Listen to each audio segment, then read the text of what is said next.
나 자신이 얼마나 형편없는 존재인가를 압니다. 강한 것도 온전한 것도 영원할 수도 없는 존재인 우리를 하나님이 함께 하셔서 강하다 하시고 온전하다 하시고 영원에 이룰 수 있다고 말씀해 주시니 감사합니다. 내 생각, 내 마음 가는 대로가 아니라 주의 뜻을 쫓아 사는 일에 더욱 힘쓸 수 있는 저들이 되게 하여 주시옵소서. 이 시간도 드린 예물로 인해서 주님 영광 받으시고 바친 손길들 위에 약속의 복을 더하셔서 하나님을 기쁘게 할 수 있는 삶이 되게 하여 주시옵소서. 말씀을 잘 전하게 하시고 잘 듣게 하시고 말씀의 일하심을 경험하는 복된 삶, 복된 주간이 될 줄을 믿습니다. 말씀이 사람의 말이 아니고 주님의 천둥치는 음성으로 들릴 수 있도록 우리의 심령을 주관해 주시옵소서. 예수님의 이름으로 기도하옵나이다. 아멘. 우리는 지금 스가랴서를 공부하고 있습니다. 오늘로 5번째 말씀을 나누고 있는데요. 스가랴 전체가 무슨 말씀을 하고 있는가가 중요하다 이런 얘기를 몇 차례 강조했습니다. 성경도 마치 산과 숲을 보듯이 그래야 된다. 우리가 등산할 때 산 전체를 알아야 내가 현재 서 있는 위치가 어디인지를 알 수 있고 그 현 위치에서 산 전체를 즐길 수 있는 그런 경우가 되겠죠. 성경도 마찬가지예요. 성경은 1600년이라는 시간의 흐름 속에 40여 명의 사람을 동원하셔서 하나님이 계시 나타내셨어요. 당신의 하시는 일을 1600년이라는 시간과 40여 명의 사람 속에 나타내 주셨는데 그 시간적인 상황들을 우리가 전체를 알고 있어야 당황하거나 방황하지 않습니다. 부분만 알게 되면 그 부분에 빠져가지고 무모하거나 무지한 적용이나 해석을 할 수가 있어요. 이상한 해석을 할 수가 있는 거죠. 그래서 지금 우리가 스가랴를 보고 있는데요. 앞장에서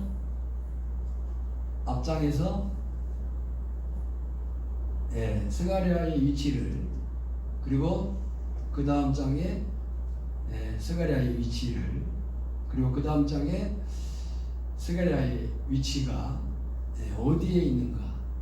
하나님은 당신을 계시하실 때에 시간과 공간을 통해서 말씀하셔요. 하나님은 통으로 역사를 보시지만 인간은 그러지 못하잖아요. 시간 속에서 한정된 공간 속에서 하나님이 그렇게 당신을 계시하셨다. 그 전체 속에서 오늘 본문 속에서 성경 전체를 볼 수 있어야 이상한 해석이나 무모하거나 무지한 이해를 하지 않을 수 있다는 거예요. 영화 곡성도 얘기를 했죠. 영화 곡성은 기독교인들이 봐야 될, 좀 난해하지만 봐야 될 영화입니다. 이 영화에서 영적인 문제를 다루는데 두 가지 중심 대사가 있죠. 무엇이 좋은디 하고 현혹되지 마소니 이거예요. 뭐가 중요한지를 알아야 현혹되지 않을 수 있고 현혹되지 않으려면 뭐가 중요한지를 알아야 되는 거죠. 우리가 말씀에 집중하려면 눈을 부릅뜨고 그 말씀을 들어 새겨야 되는 거예요. 그래서 이 스가랴서는 14장으로 되어 있는데 1장 1절로 6절이 서론이에요. 어떤 글이든지 글을 써놓고 서론을 정리합니다. 서론이 아주 중요해요. 서론 속에 글 전체가 들어있는 거고, 그리고 이제 제목을 잡는 거예요. 그러니까 제목이 핵심이죠. 그런데 1절로 6절은 서론이고 1장 7절로 6장 끝까지는 하나님이 못 알아들을까 봐서 그림을 통해서, 환상을 통해서 8가지 메시지를 주셨습니다. 그리고 7장과 8장은 2가지 메시지가 나오는데 금식과 회복의 메시지, 그리고 9장부터 14장까지 2가지 예언이 나오는데 메시아의 초림과 배척당하심, 그리고 메시아의 재림과 통치. 그러니까 스가랴서 전체의 그림이 우리 안에 있어야 되는 거예요. 그중 스가랴 3장은 8가지 환상 중 4번째 환상이에요. 내용적으로 보면 지금 현실적으로, 현실이라는 것이 뭐냐면 에레미야의 예언대로 남유다가 망하고 바벨론 포로 70년을 지나 저들이 돌아왔어요. 돌아와서 스룹바벨과 예수아가 성전을 지었어요. 드디어 저들이 하나님을 부르고 하나님의 집을 지을 수 있었는데 그 성전 건축이 중단되어 있어요. 저들이 돌아오기만 하면 뭔가 어떤 일이 있을 줄 알았는데 안 된 거예요. 오히려 대적들의 제국이 흥왕해요. 당시 역사를 주도하고 있던 제국은 페르시아예요. 그러니까 그것을 보면서 이스라엘 백성, 남유다 백성들이 낙심을 한 거예요. 이게 뭔가 하나님의 약속을 따라서 돌아왔는데 우리가 하나님의 영광을 위해서 건물도 지으려고 했는데 오히려 그 일은 안 되고 대적들은 그대로 흥왕하고. 근데 그것을 보면서 이스라엘 백성들이 낙심한 거죠. 우리가 예수 믿으면 된다고 했는데 믿음으로 살아도 별 그렇게 큰 잘못 느끼겠고, 오히려 믿지 않고 사는 사람들이 번듯하게 잘 사는 것들을 보면서 우리가 회의에 빠질 때가 있잖아요. 그런 것처럼 이스라엘 백성들이 낙심해 있는데 그 낙심한 남유다 백성들에게, 포로귀환 공동체들에게 영적인 용기를 불어넣고 있는 환상 계시가 지금 4번째 환상인 거예요. 특히 4번째 환상 계시는 삼위 하나님의 구속 가운데 제2위이신 성자 그리스도의 역할에 대한 심오한 진리를 담고 있어요. 스가랴 3장은 여호와 앞에 선 대제사장 여호수아의 환상, 정확하게 얘기하면 여호와의 천사 앞에 선 대제사장 여호수아의 환상이에요. 2단계로 구분할 수가 있어요. 짧은 시간 모든 내용을 다 말할 수 없지만 중심적인 메시지에 집중하고 오후에는 적용을 보도록 하겠습니다. 첫 번째 단계는 1절로 5절인데 여호와 앞에 선, 여호와의 천사 앞에 서 있는 여호수아예요. 1절에 보면 대제사장 여호수아는 여호와의 천사 앞에 섰고 사탄은 그의 머리 오른쪽에 서서 그를 대적하는 것을 여호와께서 내게 보이시니라 그랬어요. 지금 장면이 뭐예요? 스가랴가 본 장면이 뭐냐면 대제사장 여호수아가 여호와의 천사 앞에 서 있어요. 그리고 사탄 마귀는 그의 오른쪽에 서서 고발하고 있어요. 검사 역할을 하고 있는 거죠. 대제사장 여호수아가 누구인가? 라고 할 때 BC 605년 바벨론의 제1차 남유다 침공 시 바벨론 포로로 끌려간 대제사장 여호사닥의 아들이에요. 그는 BC 537년 수룹바벨과 함께 귀환한 대제사장 예수와 에스라 2장 2절이 정확하게 밝히고 있어요. 1차 귀환 때 스룹바벨과 예수아가 돌아오는데 스룹바벨은 정치 리더십을 가지고 예수아는 영적인 리더십을 가지고 와서 이스라엘의 성전 건축과 회복을 이루려고 하는 거죠. 그런데 지금 그 대제사장 여호수아가 여호와의 천사 앞에 서 있어요. 자신이 여호와의 천사 앞에 서 있기도 하지만 이스라엘 백성들을 대표해서 서 있는 거예요. 아니, 이스라엘 백성들의 현재의 모습으로 서 있는 거예요. 그 모습이 너무 초라해요.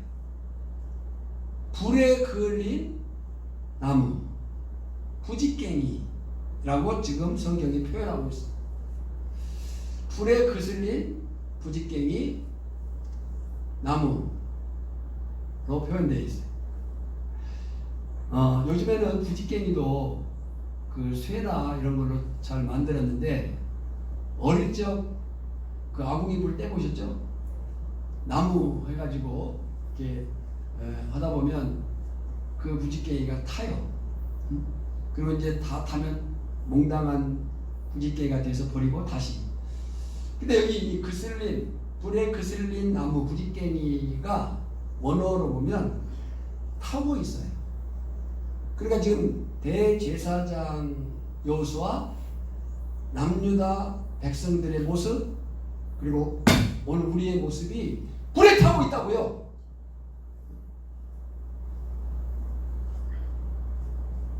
그 불을 끄지 않으면 우리의 심령에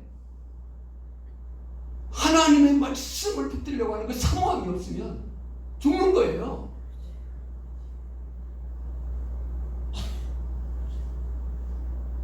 불에 그슬린 나무, 부지깽이, 그리고 더러운 옷을 입고 있어요. 더러운 옷을. 거기에 사단의 고발을 해요. 그 사단의 고발에 한마디 말도 못해요. 왜냐하면 사단의 말이 맞아요. 예? 맞다고요. 오늘 믿지 않는 사람들이 때로 우리를 보면서 너 그렇게 예수 믿어도 되겠어? 너 그렇게 예수 믿는 게 맞아? 너 예배 드릴 때 그런 정도의 태도를 가지고 되겠어? 라고 지금 사단이 우리를 고소하고 있는 거예요. 아이고 하나님 보세요. 저 예배하는 모습 보세요. 지금 그러고 있다고요. 정신을 차리지 않으면 안 되는 거예요.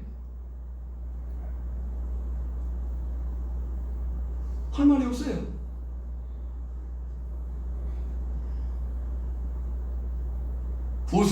불에 그슬린 부지깽이의 모습으로 타고 있죠.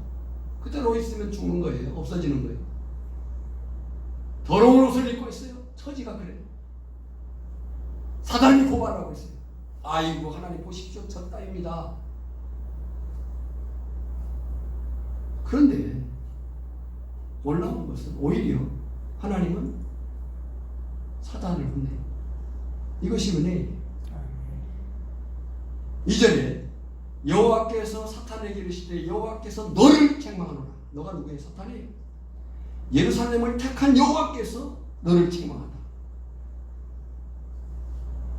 그리고 2절 하반절에 그 이유를 밝혀요. 이는 불에서 꺼낸 그슬린 나무가 아니냐. 이게 무슨 말이에요? 내가 알고 꺼낸 거야. 내가 알고 꺼낸 거야.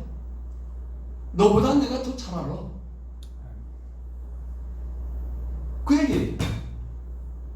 여러분, 저나 여러분이 이 자리에 앉아서 지금 예배하고 있는 이 기쁨과 영광과 이 자랑이 우리가 다른 사람보다 뭔가가 좀 나아서 있는 게 아니에요. 하나님의 전적인 은혜로만 되어진 축복인 줄 믿습니다. 아멘. 그래서 그 다음 본문이 뭐냐면 나무가 아니냐 하실 때에 여호수아가 더러운 옷을 입고 천사 앞에 서 있는 얼마나 부끄럽겠어요. 여러분요, 우리가 하나님의 은혜의 큰 넓이와 높이와 깊이를 모르는 것은 내가 얼마나 처절한 죄 가운데 있었던가에 대한 그 죄의 악을 모르기 때문에 그래요. 내가 얼마나 형편없는 존재인가를 모르기 때문에 마치 지금이 당연한 것처럼 여기고 교만하고 우쭐할 수가 있는 거예요.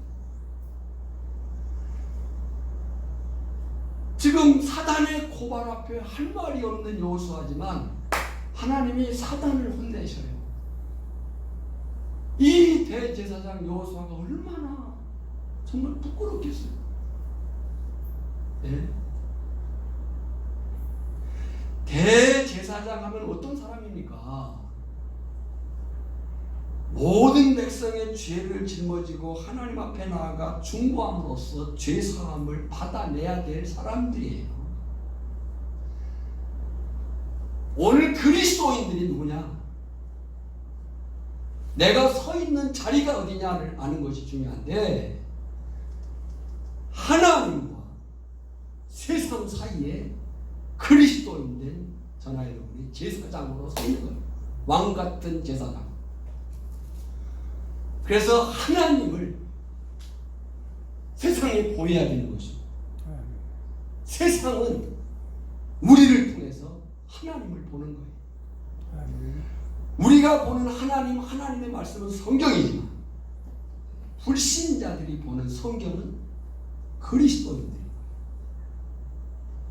불신자들은 저나 여러분을 보면서 하나님을 알고 하나님의 말씀을 알게 됩니다. 그런 사람이 대제사장이에요. 누구보다 순결해야 되고 누구보다 당당해야 돼요. 그래서 하나님은 대제사장의 옷을 가장 아름답고 화려하게 만드셨어요. 대제사장의 옷을 화려하고 아름답게 만드셨어요. 머리끝부터 발끝까지. 그를 아무도 없이 여기지 못하도록 하기 위해서 영광스러운 옷을 입게 하셨어요. 오늘 하나님은 그 영광스러운 옷을 입고 있는 거예요. 그리스도로 말미암아서 의의 옷을 입고 있는 거예요. 아멘. 발에 끌리는 옷을 입고 가슴에는 흉배를 붙이고 어깨 위에 보석을 붙이고 머리에 관을 쓴 당당한 모습으로 대제사장은 하나님께 나아가게 돼요. 여러분 저 옷을 입고 한번 나서 보세요. 사람들이 알아봐요, 못 알아봐요? 누가 봐도 알아보는 거죠. 아, 저 사람은 누군가. 오늘 우리가 그런 옷을 입고 있다고요. 그리스도로 말미암는 의의 옷을 입고 있는 거예요. 누구든지 알아보는 거예요. 이것이 대제사장 여호수아의 모습이어야 되는데 그가 불에 그슬린 무지개미처럼 더러운 옷을 입고 사단의 고발 앞에 반론을 못하고 서 있는 거예요. 그런데 여기서 우리가 본문 말씀을 자세히 봐야 되는 사실이 있는데 그것이 뭐냐면 이 여호수아가 서 있는 위치예요. 그 위치가 여호와의 천사 앞에 그렇게 말해요. 비밀이 천사의 비밀. 한번 그 장면을 생각해 보세요. 하나님이 계셔요. 여호수아가 불에 그슬린 나무처럼 초라한 옷을 입고 말 한마디 못하면서 서 있어요. 그 중간에 천사가 있어요. 히브리 말로 천사는 말라크라는 단어인데 여기 스가랴서의 여호와 앞에 서 있는 천사에 대해서 해 말라크 그 천사 그리고 1절에 보면 그를 여호와의 사자라고 되어 있어요. 그가 누구냐는 거죠. 그가 곧 성육신 이전의 구약의 그리스도. 무슨 얘기예요? 제사장의 직무를 감당치 못한 여호수아, 범죄한 이스라엘. 하나님께서 열왕기 상하 수많은 선지자들을 통해서 너희가 그렇게 살면 망한다, 망한다, 망한다 라고 했음에도 불구하고 그렇게 삶으로 인해서 BC 586년에 망해가지고 포로 잡혀갔어요. 거기서 바벨론 강가에서 정말 울면서 기도했어요. 성전이 없으니까, 회당이 없으니까 바벨론 강가에서 우는 거예요. 하나님, 우리를 회복시켜 만들면 나에게, 우리에게 성전만 주면. 근데 돌아왔어요.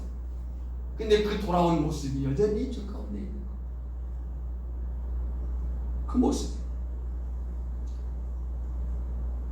그리고 사단이 그 사실을 정확하게 알고 고발을 해요. 한 말이 없어요. 혼나야죠.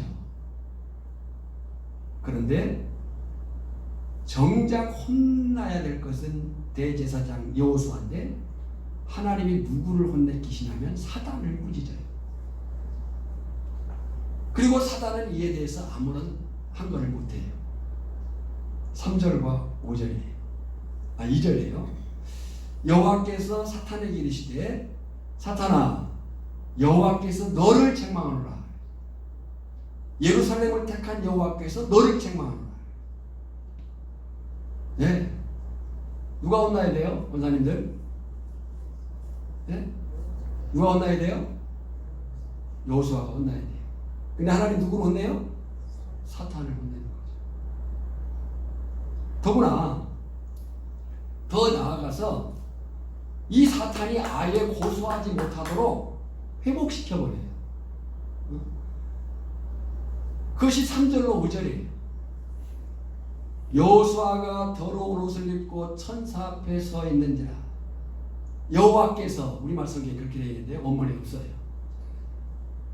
4절의 원문의 시작은 때에 그가 응답하시고 자기 앞에 선자들에게 명령하사 그 더러운 옷을 벗기라 하시고 또 여호수아에게 이르되 보라. 우리말 내 생각된 부분이에요. 보라, 내가 내 죄악을 제거하여 버렸으니 네게 아름다운 옷을 입히리라 하시기로 내가 말하되 정결한 관을 그의 머리에 씌우소서 하며 곧 정결한 관을 그 머리에 씌우며 옷을 입히고 여호와의 천사는 곁에 섰더라 그랬어요. 그러니까 지금 혼내키지 않은 것만 또 다행인데 하나님께서 그 대제사장 여호수아 이스라엘 민족 오늘 우리를 완전히 회복의 자리에 앉혀버리는 거예요. 이 말씀을 읽을 때에 생각나는 본문이 있어요. 신약에 어디예요? 탕자의 비유예요. 탕자가 돌아왔을 때 아버지가 새 옷을 입히라, 손에 가락지를 끼라. 그러니까 탕자의 비유의 주인공은 탕자가 아니에요. 하나님 아버지의 사랑이에요. 로마서 3장 22절로 24절에 보면 곧 예수 그리스도를 믿음으로 말미암아 모든 믿는 자에게 미치는 하나님의 의인이 차별이 없느니라. 모든 사람이 죄를 범하였음에 하나님의 영광에 이르지 못하더니 그리스도 예수 안에 있는 속량으로 말미암아 하나님의 은혜로 값없이 의롭다 하심을 얻은 자 되었느니라. 아멘. 오늘 저나 여러분이 이 은혜 때문에 살았고요. 이 은혜 때문에 살아났고요. 이 은혜 안에서만 살아갈 수 있는 능력이 있는 거예요. 두 번째 단계는 6절로 10절입니다. 싹 순의 등장에 대한 예언이에요. 6절을 보면 여호와의 천사가 사자죠. 여호수아에게 증언합니다. 근데 이 증언이라는 단어가 히브리 말로 우두인데 이 우두라고 하는 단어가 어떤 때 쓰이냐면 엄숙한 선포나 중요한 명령을 내릴 때 쓰는 단어예요. 내린 명령이 7절이에요. 7절에 보면 만군의 여호와의 말씀에 만군의 여호와 전능하신 하나님께서 말씀하시기를 Almighty라는 전능하신 하나님의 말씀에 내가 만일 내 도를 행하며 내 규례를 지키면 그거예요. 내 도를 행하고 내 규례를 지켜라. 그것이 명령이에요. 그런데 그 명령에 약속이 담겨 있어요. 내가 내 집을 다스릴 것이요 내 뜰을 지킬 것이며 내가 또 너로 여기 섰는 자들 가운데에 왕래하게 하리라. 여러분 보세요. 하나님은 우리에게 명령만 하시는 분이 아니에요. 하나님은 우리에게 명령만 하는 게 아니고요. 귀신은요, 점쟁이는요, 명령만 해요. 네. 그리고 그에 대한 책임을 지지 않습니다. 예를 들어서 물가에 가면 너 죽을 거야? 근데 물가에가 죽었어요. 누구 책임이에요? 간 사람 책임이에요. 그러니까 여기 도덕성이 없는 거예요. 근데 하나님은 명령만 하시는 분이 아니고 하나님의 명령 속에는 반드시 축복이 들어있다는 거예요. 네. 우리의 신앙생활에서 명령만 보면 그 명령만 보고 눌려 사는 사람들을 우리는 율법에 매인 그리스도인이라고 하는 거예요. 그래서 그 사람은 말씀이나 설교가 무겁게 다가와요. 하라는 것도 무겁고 하지 말라는 것도 무겁고 뭘 하고 안 하고 먹고 안 먹고 우리는 그 위에 있는 거거든요, 사실은. 근데 하나님의 명령만 보면 그것이 율법으로 다가올 수 있다. 눌리고 힘들 수 있다. 혹시 말씀을 들을 때에 그 말씀이 나에게 눌림이 되고 그것이 나에게 힘듦이 되면 저를 찾아오셔야 돼요. 해결을 하셔야 돼요. 그런데 반면에 그 속에 있는 하나님의 명령 속에 들어있는 약속을 보면요, 그것이 결국 나를 살리고 나를 세우고 나를 승리케 한다고 하는 은혜와 기쁨이 되는 줄 믿습니다. 대부분 부모들이 자식에게 공부하라고 하죠. 공부하라고 하는 그 말에만 매이면 또 공부하래 라고 하는 지겨움이 될 수 있어요. 근데 그 공부하라고 하는 그 부모의 마음, 이제 사실 우리는 좀 바꿔야 돼요. 그냥 공부하라고 하지 말고요, 공부해서 남주라고 가르치지. 우리가 그렇게 가르쳤거든요. 공부해서 남주냐고 그랬어요. 근데 이제 공부해서 남주라고 그렇게 가르쳐야 돼요. 그렇게 공부하라고 하는 것이 지겨움과 어떤 그렇게만 들리면 그게 눌림이 되고 부담이 되죠. 그러나 그 공부하라고 하는 그 부모의 마음의 본심을 알고 나를 향한 기대와 나를 향한 사랑을 본다면 순종할 것이고 그 결과는 영광이 될 줄 믿습니다. 자, 여호수아의 사자가 계속 증언합니다. 8절에 대제사장 여호수아야, 너와 내 앞에 앉은 내 동료들은 내 말을 들을 것이니라. 그러면서 아주 중요한 말을 해요. 이들은 예표의 사람들이라. 이 예표의 사람이 뭐냐에 대한 여러 주석이 있습니다. 근데 제가 지난주에도 말씀드렸지만, 아니 우리 교회 나 자신의 그 신학과 방향이 개혁주의적 입장에서 보는 거죠. 그럴 때에 70인역, 이 70인역은 히브리어 성경을 헬라어로 바꾸는 성경인데 그 성경에 보면 이렇게 번역을 했어요. 이들은 이적을 보고 있는 자들이다.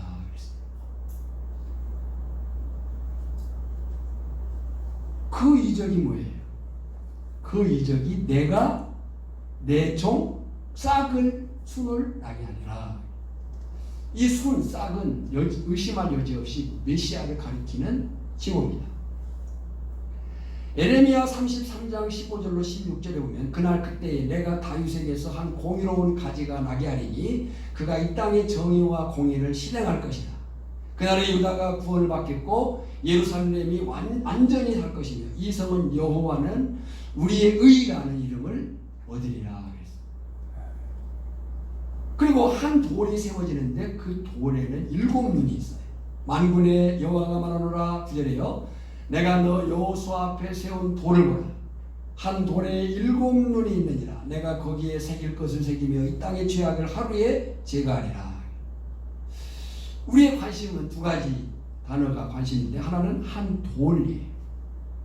이 한 돌은 하나님께서 특별하게 세우신 돌, 선택한 돌, 유일하게 세운 돌이에요. 그 돌은 예수 그리스도와 반석 위에 세워질 교회를 의미한다고 봐요.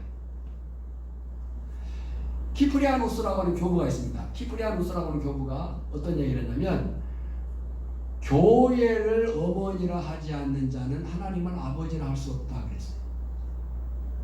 그러니까 이 교회가 얼마나 위대한 명칭인가를 우리는 알아야 됩니다. 여러분요, 우리가 아다시피 하나님이 이 땅에 직접 세우신 기관은 두 개예요. 하나는 가정이고 하나는 교회예요. 그래서 이 가정과 교회는 그 출발과 그 진행과 그 목적이 같습니다. 가정과 교회는 그 출발이 하나님께 있어요. 그리고 그 진행이 하나님에 의해서예요. 그리고 결과, 목적이 하나님을 향해 있어야 돼요. 우리 가정도 마찬가지예요. 단지 외로워서 결혼했다? 필요해서 결혼했다? 그건 결혼과는 고치셔야 돼요. 우리는 사명 때문에 결혼한 거예요. 그 사명을 이루어가야 됩니다. 교회도 마찬가지예요. 우리끼리 마음에 드니까 뭐 우리 맘 맞춰서 교회 한번 세워보자? 아니에요. 설령 그렇게 의도해서 사람들이 세웠다 할지라도 그 사람들 때문에 교회가 세워져 가진 않아요. 그 교회는 하나님의 말씀에 기초가 되어서 성령의 은사로 그 교회 공동체가 생명을 이루어가는 거예요. 그리고 그 궁극적인 방향에 하나님을 영광하는 게, 오늘 우리 오천교회가 이 땅에 하나님의 교회인 것은 하나님으로부터 출발되었고 하나님에 의해서 진행되고 있고 하나님의 영광을 향해 있기 때문에 고귀한 거예요. 그 영광스러운 자리에 저나 여러분이 서 있는 겁니다. 한 돌, 하나님이 특별하게 세우고 유일하게 세운 돌, 예수 그리스도와 반석 위에 세운 교회를 의미한다. 에베소 2장 20절에 보면 너희는 사도들과 선지자들의 터 위에 세우심을 입은 자라 그리스도 예수께서 친히 모퉁이 돌이 되셨느니라. 베드로전서 2장 6절에 보면 성경에 기록되었을 때 보라 내가 택한 보배로운 모퉁이 돌을 시온에 두었노니 그를 믿는 자는 부끄러움을 당하지 아니하리라. 마태복음 16장 18절에 보면 또 내가 네게 이르노니 너는 베드로라 내가 이 반석 위에 내 교회를 세우리니 음부의 권세가 이기지 못하리라. 근데 거기에 7눈이 있어요. 모든 것을 감찰하기 위하여 온 세상에 두루 행하는 여호와의 눈이라고 성경이 분명히 밝히고 있어요. 여호와의 7명, 7이라고 하는 숫자는 성경에서 완전수를 얘기합니다. 지금 스가랴 4장 10절 중간에도 스룹바벨의 손에 다림줄이 있음을 보고 기뻐하리라. 이 7은 온 세상에 두루 다니는 여호와의 눈이라. 또 계시록 5장 6절에 보면 내가 또 보니 보좌와 내 생물과 장로들 사이에 한 어린 양이 서 있는데 그 어린 양의 모습이 뭐냐면 일찍이 죽임을 당한 것 같더라. 그에게 7뿔과 7눈이 있으니 이 눈들은 온 땅에 보내심을 받은 하나님의 7영이라 그랬어요. 그러니까 서두에 제가 성경을 산과 숲을 보듯이 봐야 된다 그랬잖아요. 그래서 성경 공부해야 되는 거예요. 예수 믿는 거 공부하는 거예요. 성경을 공부하지 않으면 몰라요. 그리고 성경을 공부하지 않으면 절대로 삶이 안 바뀌어요. 우리는 반드시 예수 안에서 두 가지가 바뀌어야 돼요. 하나는 가치고 하나는 세계관이에요. 가치는 비전이고 방향이고 목표예요. 하나님의 말씀을 배워야 내 가치가 바뀌는 거예요. 세계관, 왜 써드는요? 방식이 어떻게 살아야 될지의 문제예요. 어떻게 살지 우리가 어떻게 알아요? 성경을 덮어놓고 믿어요? 아니에요. 펼쳐놓고 공부해야 돼요. 그래야 내가 어떻게 살지를 알게 되는 거예요. 교훈과 책망과 바르게 함과 의로 교육하기 유익하니. 교훈과 어떻게 살지와 책망과 무엇이 잘못된지와 바르게 함과 그 잘못된 자리에 어떻게 돌아올지와 의로 교육하기에 유익하니. 돌아왔으면 어떻게 지속적으로 살아갈 것인가. 예수를 믿고 예수 안에 있지만 어떻게 사는지를 모르고 있는 사람들이 있어요.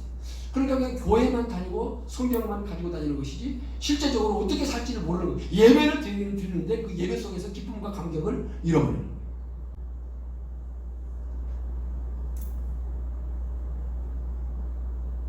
저는 개인적으로 요즘에 정말 하나님의 큰 은혜를 누리며 살고 있습니다. 남의 얘기를 하고 아멘도 안 하시는 것 같은데 네. 정말 큰 은혜. 네. 하나님이 그 방법과 길을 막 보여주시는 기분이에요. 네. 이 위기의 때에 어떻게 할 줄을 몰라 당황할 때에 어떻게 할지를 알겠어요. 아무튼 남 얘기는 아멘을 잘해요. 네. 이미 하나님은 우리에게 방법을 다 줬더라고요. 네.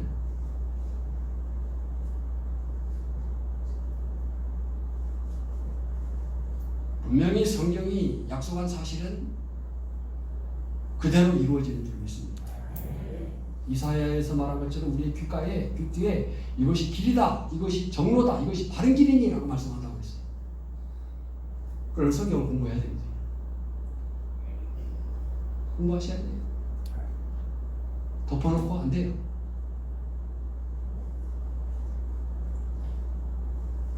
우리가 그렇게 예수를 믿는다면 일생을 예수 믿어야 돼요.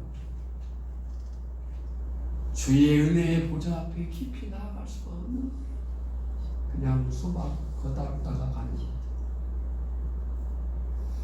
종국에 가서 주께서 물으실 질문은 니네 교회가 어땠냐, 니네 목사님이 어땠냐가 아니에요. 너는 어떻게 했냐가 거든요.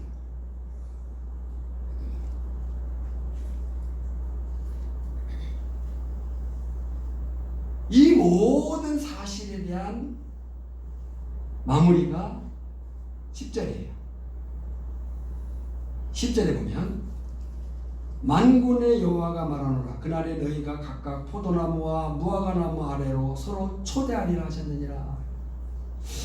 이 설명이 좀 길 수 있지만 제가 간략하게 이 말씀은 시간적으로 과거, 미래, 현재로 보면 그날 여러분 보세요. 하나님이 왕이셔요. 아멘. 할렐루야. 아멘. 예수님을 구주와 주님으로 믿습니까? 아멘. 정말입니까? 아멘. 우리가 구주로 믿는다고 하는 것은 세이비어예요. 구세주예요. 우리를 죄로부터 세상으로부터 건지신 분으로 믿는 거예요. 그 사실을 믿습니다. 근데 거기서 그치면 안 돼요. 성경은 그 구세주라는 표현이 10% 정도밖에 안 돼요. 그 다음 구주와 주님으로 믿느냐. 주님은 로드예요. 왕이에요. 구약의 여호와를 로드로 표현했어요. 그러니까 구세주로만 믿는 게 아니고 죄에서부터 돌아온 것으로 끝나는 게 아니고 돌아온 자가 어떻게 살 것인가 라고 할 때 하나님을 왕으로 모시고 사는 거예요. 아멘.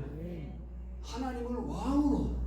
근데 그 왕이신 하나님의 통치를 설명할 때 두 가지 개념을 쓰고 있어요. 그 두 가지 개념 하나는 공간적인 개념인데 그 공간적인 개념이 성전이에요. 그래서 이스라엘 백성들이 그렇게 성전을 지으려고 하고 성전을 사모하고 오늘 우리가 예배당이 성전은 아니에요. 건물이에요. 그래서 모여 예배하는 일을 사모하는 거예요. 하나님의 통치, 임재가 있는 것. 임마누엘. 성전의 완성은 예수 그리스도예요. 그리고 우리가 사는 삶의 그 공간들. 제가 요즘 새벽에 줌으로 예배를 하면서 너무 즐거워요. 어려운 때지만 즐거워요. 아마 각자 집에서 들으니까 잘 모르실지 모르지만 저는 모니터 앞에 여러분들의 눈을 다 보고 있어요. 어떻게 예배하는지를 다. 그렇다고 해서 막 지켜보는 거 아니고요. 기쁨으로 보는 거예요. 그 앉은 의자, 앉은 침대자리, 그곳이 하나님의 통치가 임하는 영광의 장소가 되기를 원합니다. 그냥 밥 먹고 잠자고 그게 아니에요. 그러니까 그 공간에서도 우리는 가정에서도 예배당에 사는 것처럼 사셔야 돼요. 가정에서도 남편이 아내에게, 아내에게 남편에게 그 주어지는 대화와 하는 일들이 같아야 되는 거예요. 아무도 보는 사람 없다? 말씀드리죠. 아무도 보는 사람 한 번도 없어요. 하나님이 통치하고 계셔요. 그것이 공간적으로 성전이에요. 그리고 시간적으로는 그날이에요. 그날이. 근데 그날에는 세 가지 시간적 개념을 가져요. 과거적으로 볼 때는 솔로몬 시대의 번영과 영광을 연상시킵니다. 그날에. 그러나 이 말을 들을 때에 과거 성전을 가졌던 사람들은 아 그래 그렇지 이렇게 되는 거예요. 그리고 두 번째는 미래적으로 궁극적으로 예수 그리스도의 재림의 때에 완성될 하나님의 나라의 영광을 보는 거예요. 여러분 이 사실을 저 창세기서부터 계시록까지 공부를 해야 그 계시록의 영원한 왕으로 계신 어린 양 되신 예수 그리스도의 그 영광이 보이는 거예요. 아멘. 그리고 현대적으로 그 역사에 있던 하나님을 기억하면서 영광스러운 주님을 바라보면서 현재에 주어진 삶의 역경들, 고난들, 힘듦과 비록 부족한 부분들을 이겨내갈 수 있다. 아멘. 내 현재의 신앙이 왜 형편없느냐? 왜 이래서는 안 되는데? 라고 하면서 이렇게 살고 있느냐? 하나님이 역사하신 그 과거의 그 영광을 잃어버리고 장차 이루실 그 소망을 바라보지 못하니까 현재에 그냥 주어진 어떤 것들에게 눌려서 에이 그냥 뭐 그런 거지 뭐 이렇게 살아간다는 거죠. 아니에요. 역사도 마찬가지지만 개인의 삶도 다 마디가 있습니다. 1초, 1분, 1시간, 하루, 일주일, 한 달, 1년, 5년, 10년 김학준 집사님 그렇게 마디가 있어요. 마디. 근데 그 마디는 다 연속해요. 연결되어 있어요. 1초 없는 2초 없고요. 2초 없는 3초 없어요. 1분 없는 2분 없고요. 2분 없는 3분으로 갈 수가 없어요. 1시간 없는 그 다음 시간이 오고요. 그 다음 시간이 없어요. 하루 없이 그 다음 날 없어요. 일주일 없이 그 다음 주가 없어요. 우리는 그 매 순간 속에 하나님의 이 그날, 하나님의 통치. 그래서 우리가 예수를 믿고 산다는 것은 우리가 우선 예수를 믿는다고 하는 것은 예수의 영이 우리 안에서 부어버린 거라는 거죠. 영의 사람이 되어버린 거예요. 그리고 그 예수를 믿고 산다는 것은 삶의 통치자가 삶의 방식이 바뀌어버린 걸 얘기하는 거예요. 우리는 이제 세상 방식으로 사는 게 아니에요. 아 세상 사람들이 다 저렇게 사는데요. 뭐 저렇게 잘 사는데요. 아니요. 그럼 우리가 버려야 돼요. 우리는 그렇게 살면 혼나요. 그 사람들은 하나님이 내버려둬요. 그리고 나중에 심판하실 거예요. 근데 우리는 하나님이 내버려 두질 않아요. 당신의 백성은 그냥 둘 리가 없어요. 그냥 내버려 두면 사생자예요. 하나님이 통치하셔요. 그래서 우리는 하나님의 방식으로 살아야 되는데 그 방식이 말씀이에요. 말씀과 기도로 거룩하여지느니라.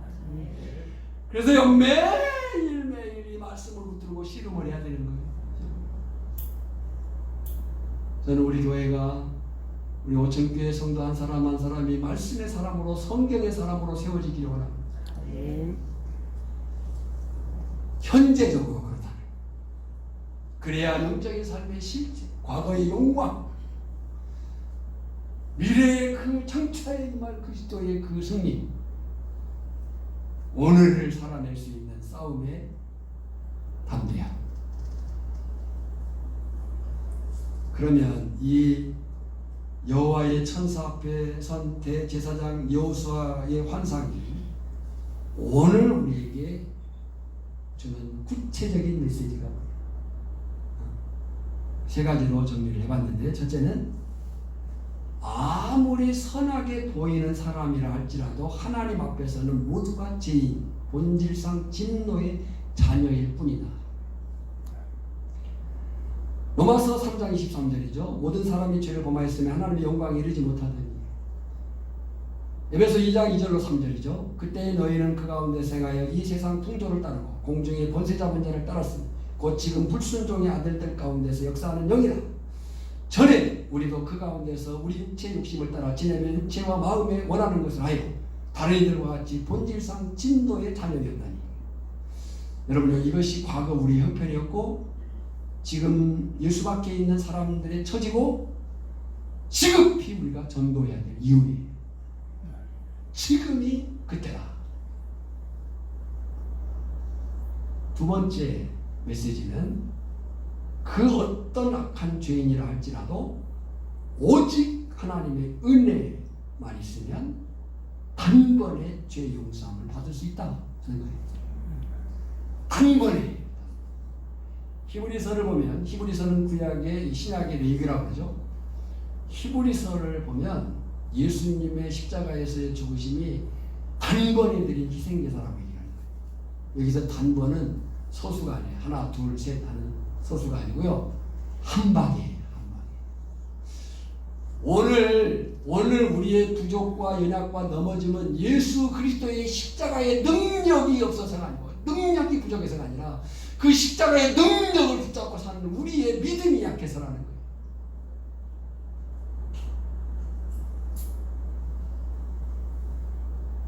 로마서에 사도 바울이 이렇게 말합니다. 누가 능히 하나님께서 택하신 자들을 고발하리.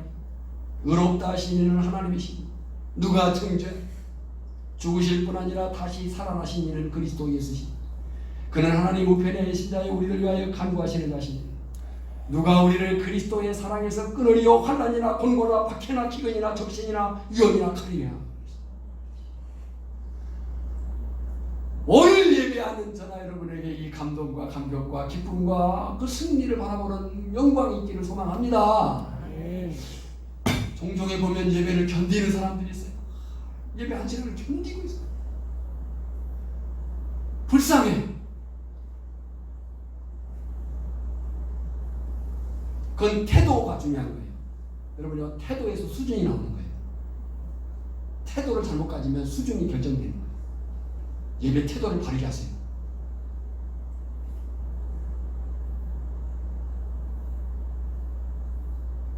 예배는 견디는 시간이 아니에요.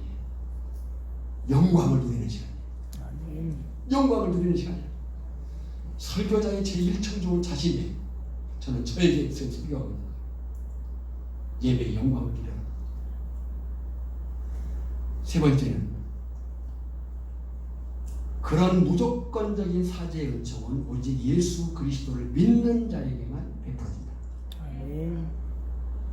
성경에 이르되 누구든지 그를 믿는 자 부끄러움을 당하지 아니하리. 아까 정말 더러운 옷을 입고 초라한 모습으로 여호와의 천사 앞에 서 있던 대제사장 여호수 정말 부끄러웠죠. 부끄럽잖아요. 가끔 혼자 있을 때 말씀을 묵상하다가 눈을 감고 있으면요, 그런 순간이 있어요. 지나간 시간이 쫙 흘러가요. 눈을 감고 있으면 지난 시간이 쫙, 그러면 막 혼자 그때 내가 왜 그랬지? 정말 창피해. 지금이라도 누가 알까 봐서. 그런 부분이. 성경에 이르되 누구든지 그를 믿는 자는 부끄러움을 당하지 아니하리라니 유대인이나 헬라인이나 차별이 없으리라. 한 분이신 주께서 모든 사람의 주가 되사 그를 부르는 모든 사람에게 부여하시도다. 누구든지 주의 이름을 부르는 자는 구원을 얻으리로다. 주의 이름을 부르는 자는 구원을 얻으리로다. 기도하겠습니다. 하나님, 위로가 되시고 회복을 도우시는 주의 무조건적인 은혜에 감사하며 감격합니다. 그 사실을 우리가 단지 감성적으로 받아들이지 않게 하시고 지식적으로 의지적으로 받아들여서 우리의 삶의 행동으로 나타날 수 있다. 그리스도인답게 살아갈 수 있다. 우리를 주관하시고 우리의 말을, 우리의 생각을, 우리의 결정 방식을, 우리의 선택 방식을 하나님의 뜻을 조차 행하게 하여 주시옵소서. 이제는 우리를 구원하신 예수 그리스도의 은혜와 성부 하나님의 크고 놀라우신 사랑하심과 성령의 기름 부으심이 오늘 이 말씀 앞에 다시 세워져 살고자 다짐하는 심령들이 이제로부터 영원까지 항상 함께 있을지어다. 아멘.